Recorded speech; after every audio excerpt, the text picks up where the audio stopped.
merhaba. Uzun süredir beklenen hayvan hakları yasası yeni yılda meclise geliyor. Apartmanlardaki keyfi kısıtlamalara da bir son getirilecek. Peki vatandaş bu yasa için ne diyor? Gelin hep birlikte öğrenelim.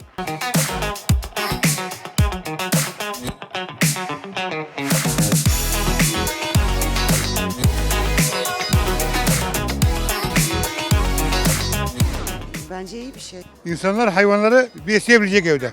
Çok güzel. Komşular kızdıkları oluyor ama ne yapalım yani?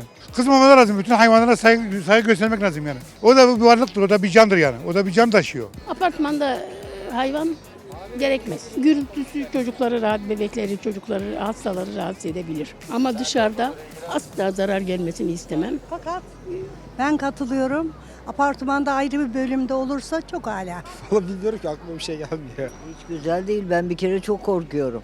Çocukluktan kalma bir alışkanlık. Aynı asansörde inmek istemem bir kere onunla. Ve veterinerler arasında bir şey kursunlar.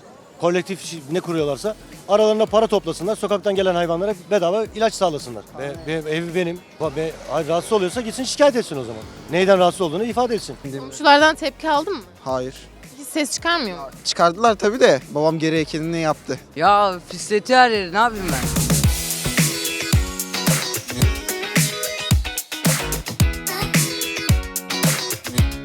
Ama yasa konulması lazım. Komşun rahatsız olur, kokusundan bilmem neyinden. Apartmanda köpek olur mu ya?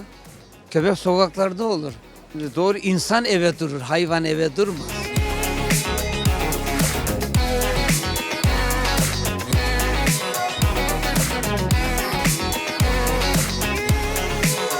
Bence çok güzel bir şey.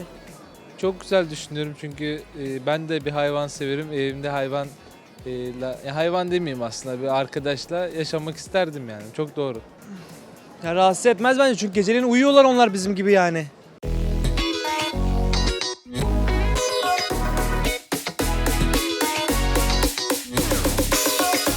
Vallahi bizim komşumuzun var ama hiçbir şey yapamıyoruz. Şikayetçi misiniz? Şikayetçiyim. Ama bir yerde tamam da yani bir yerde de yani rahatsız oluyoruz. Ben beslemek isteyen beslesin derim. Rahatsız olmaz mısınız sesinden? Olmam, rahatsız olmam ben. Ben hayvanları sevdiğim için olmam rahatsız. 2 senedir ben sahiplendim. Bir problem olmadı değil. Oldu ama hani o kadar çok büyük boyutlara ulaşmadı.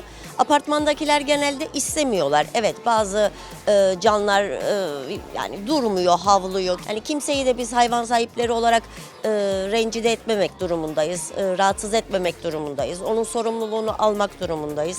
Herkes birbirinin görevini güzel yaparsa bir sorun olmayacağını düşünüyorum.